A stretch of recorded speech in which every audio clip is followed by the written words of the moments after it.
Today, we are looking at maintaining water balance in the body from GCSE Biology Paper 2 for Combined and Triple Science. And as always, we'll have a look at the question first, and then we'll break down the mark scheme and build a full marks answer. And this is our question for today. And it is a 4-mark question from the Homeostasis and Response module.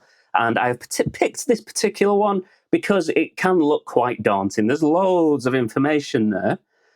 Which is a good thing because it's going to help us to do our answer, but it can also be quite daunting in that there is so much stuff there. There's a big table with 3 columns and all this data, and it's only 4 marks.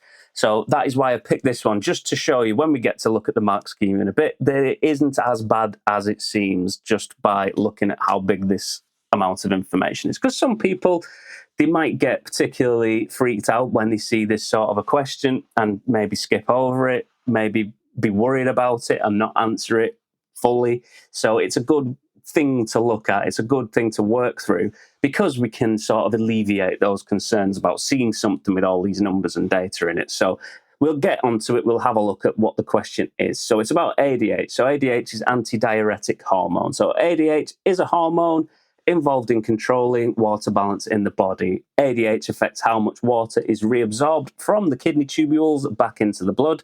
Table 1 shows the effect of different concentrations of ADH. So we've got our table 1 here.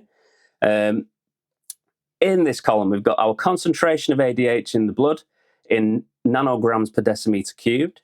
We've got our water reabsorbed by the kidneys in centimeters cubed per minute. And then we've got our volume of urine produced in centimeters cubed per minute. So concentration of ADH, how much water you reabsorb, how much urine is produced. The concentration of ADH in a woman's blood was 1.5 nanograms per decimeters cubed. The concentration of ADH in her blood increased to 4.5 nanograms per decimeter cubed. Explain how the increase in the concentration of ADH would cause the changes to the urine shown in table 1. So, like I said, that's a big breath. We've got a lot of information there, but one way that I like to do something like with the question where we've got all of this sort of stuff is just go straight to, well, after I've looked at it, go straight to the bit where it's asking me to do something. So we've got our command word, as always, we've got an explain. So we're going to have to say what is happening, but we're also going to have to say why that's happening. Because just saying what is happening isn't enough to get all of our marks. We need to specifically be saying what the science is behind it, why that thing is doing the thing that it's doing. So we are looking at 1.5. So we're going to be going from there, and we're going to be going up to 4.5. So we're going increasing. This is a little sort of thing that you could get caught out on. Not everybody, but maybe 1 or 2 of you, you could maybe be looking at this table and it's going down and not realizing that it's increasing. I mean, it's obvious in terms of the numbers, but when I'm thinking about going down a table and it's increasing, that could be something that maybe 1 or 2 could get caught on. So we're going from 1.5 to 4.5, and then we need to say how that increase in concentration of ADH is going to cause the changes in urine in this table. So we're going to be looking at, I'm going to mark it at this end just to make it as well, just to see the difference between the two. So at 1.5, we've got 11.5. At 4.5, we've got 1.1. So that is our question. That's the information that they've given us. And now we can start having a look at what we can decipher from that information. But first, before we do that, if you would like to give the question a go yourself and see how many marks that you can get before we look at the mark scheme and build the full marks answer, you can pause the video now. And if there is another topic that you are particularly worried about losing marks on, do let me know in the comments, and I will see if I can cover it in a future video for you. Okay, so here is the mark scheme, and this is what I was saying about this being a really big question, but actually looking at what we need to do, there's not a lot there. It could be considerably more complex if we was having to actually do things with this data and comparing things and working things out, but in this context of explaining, just all we have to do is say why, when we increase the concentration of ADH, does the volume of urine go from 11.5 down to 1.1? And this is where I am sort of getting at with this sort of a question, is I am literally just looking at these numbers and just describing what is happening and then applying some science to it to effectively sort of flesh it out to these 4 marks. So we do need to know some little bits in there. So this is what we've got. So about the kidney tubules become more permeable to water. That gets a mark. That results in more water being reabsorbed. It's a mark. And then less water in the urine, so it decreases the rate of production. It's another mark. And then less water in the urine causing higher concentration of dissolved substances. So the reason why, another reason why I picked this one, other than it being a massive question, is that it's hard to sort of make this leap between data and answer, because some people could look at this and then look at all this business and start making this into an answer and then completely miss these 4 points that are on here. This is a really easy question to write a lot of really good stuff and not get any marks. So this is why I think it's a really nice one. So this first mark point up here, kidney tubules become more permeable to water. And this is something that you can remember this stuff maybe if you're doing a lot of revision and going over this stuff again, and it's fresh in your mind and you remember it, then that's brilliant, because you can just power straight through that and get everything right. But exams are stressful and it's easy to forget things, and it's easy to sort of get that feeling of, I know this, but I can't get to it in my brain, or I know it and I just can't remember what it is because it's a really stressful time. I'm going to try and use the question and this information to sort of give me the clues to sort of get to this, because, like I say, it's already in there. You've learned it, but it's just accessing it and using prompts from the question to sort of unlock these sort of stress hidden facts that you've got in your brain. So let's do the first one. Tubules become more permeable to water. So what we need to think about is we've got our concentrations. We're going from 1.5 to 4.5. So that's increasing. And when we are looking at what is happening to the urine produced, that is decreasing. So effectively, this means that more water is being absorbed into your body, because you've got your volume of water inside your body. And if less of it is coming back out, it means it's sort of staying in there. That's one way I'm going to sort of try and remember that. So the more water inside your body, less is going to be coming out. So that is how I'm going to think about this trend happening. So when we're going from 11.5 down to 1.1, I can sort of link that together, that less is being sent out as waste, more is being reabsorbed back into the body. So now I can sort of link that back to our concentrations. I'll tell you what, I will annotate it on this just so I'm not asking you to sort of imagine and remember things and picture things in your head. So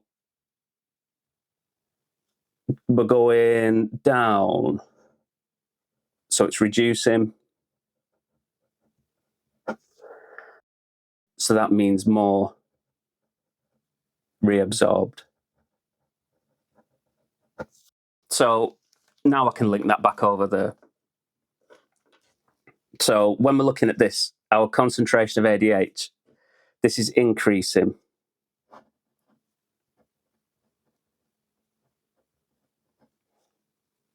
So I can make a logical conclusion then that increasing this means more water's reabsorbed. I should put water there, really, shouldn't I? More what? That's where it's. If someone gave me this answer in school and they said, "Oh, more's reabsorbed," that'd be like, more what? Because it's like a thing of losing marks of not saying what the thing actually is. So yeah, all I've done is describe this trend, link them together. Increasing this causes this to reduce. So increasing this means more water is reabsorbed. If I went the other way, if I reduce this, this is going to increase, which means less water is being reabsorbed. And just getting rid of all of this sort of science language and data and everything, and just breaking it down into these really simple, small words of steps and trends makes this answer a lot easier to do. So even just getting this very first point, more permeable to water. So I'm just going to have to think about this. So ADH affects how much water is reabsorbed from the kidney tubules back into the blood. So this is like the important thing. So it's being reabsorbed by the kidney tubules. So when I'm trying to hit this first mark, I need to explain what is causing it. So this is my first thing to go to. So when I'm trying to explain how the water concentration changes, that's the first place I've got to go, kidney tubules, because that is where reabsorption of water is happening. So when I'm trying to get this first mark, I need to think about this. How are the kidney tubules being affected in a way that is going to let more water be reabsorbed? Because they are reabsorbing the water. So what can they do to let more water through? And it is that they can become more permeable to water. So kidney tubules, they need to let more water through. We're going to use our scientific keywords, being permeable. So the kidney tubules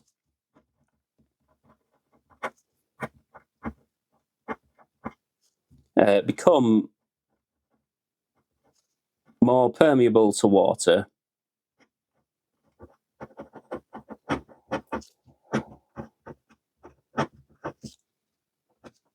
and then so more water is reabsorbed. We know that, but the kidney tubules become more permeable to water, and we need to explain what does that mean. That is where we're getting at with these sort of questions, is saying what is happening, but then also saying what the effect is. What does it mean? What caused it? That sort of thing. So with this one, the kidney tubules becoming more permeable to water, it means more water can get through. So it means more water can be reabsorbed. So this is another thing when I'm doing a science answer and it's an explain, there's usually sort of 9 times out of 10, there's going to be a so at the end of the thing that you're saying so that it can prompt you into carrying on with the sentence. So the kidney tubules become more permeable to water. So more water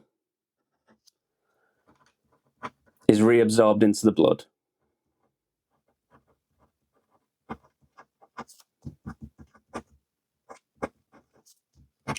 And we came to that conclusion about more water being reabsorbed into the blood by using this sort of thing that we've looked at with our data, going from 1.5 to 4.5 is an increase. So when we're increasing it, more water is reabsorbed. That's where we got that second mark point from. So the kidney tubules become more permeable to water, so more water gets reabsorbed into the blood. So now we need to sort of move on to this second part. We've got 2 marks already for quite a simple sentence. We're saying ADH would cause changes to the urine. So when I say why does this urine change?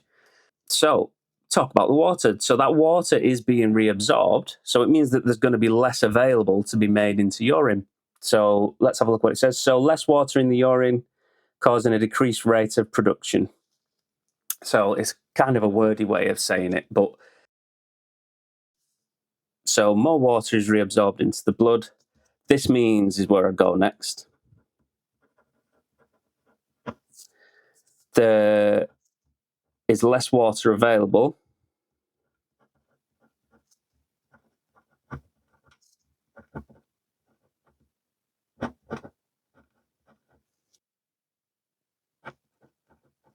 Leading to a decreased, because again, using keywords, leading to a decreased rate of urine production. That's our 3rd mark done. So we've got less water available, it's been reabsorbed. That causes us to have a decreased rate of urine production. So then this last one, less water in the urine causing a higher concentration of dissolved substances. And I think that that's a particularly tricky one because that isn't anything that's sort of indicated in your actual question. So this one, actually, the 4th mark, is relying on you just making the extra little sort of jump. So it could be quite easy to think, oh, I've done enough things there to get my 4 marks. But the way that I like to sort of do these, you've probably seen it if you've seen my other videos, is thinking about what's happening next. So we've said about the kidney tubules being more permeable to water. More water gets reabsorbed into the blood. That means that there's less water available. So then that leads to decreased rates of urine production. So then what does that mean? So you've got less sort of water there, you've got less urine production, and that is going to result in this higher concentration of dissolved substances. I can normally say, like with 4 marks, I'm going to be saying what the thing is, and then linking in 3 extra things of what does that do, like a chain. So saying what the thing is, what does that do? Makes more water go into the blood. What does that mean? It means there's less water available. What does that cause? It's leading to a decreased rate of urine production. And so what does that mean? It means, I'll put a comma there, this means less water available, decreased rate of urine production. So that means that you have, or there is, less water available, or less water in the urine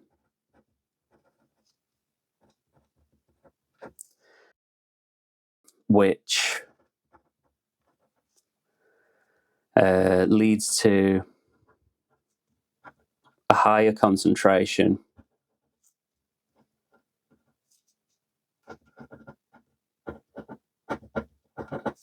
of dissolved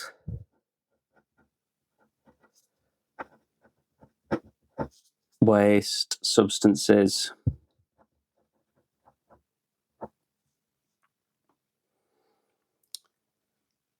the end. So there you go, that is 4 marks. So we've done everything. And this is just to recap over that stuff again, is with these kind of questions, the extended answer questions, a really, really good way of doing it is to do that logical step-by-step process of every time you say something, add on that extra next bit of what does that mean? What does that cause? And hopefully that is making the structure of this kind of question, where we're getting all this information a little bit clearer, and it showed you exactly what the examiner is looking for in your answer. And if the video helps, do give it a like, because it does help the channel to reach more students that are also revising for their exams. And if you know somebody who needs help with this particular topic, feel free to share the video with them. And check out these other GCSE science walkthroughs that are on screen now. And thank you for watching, and good luck.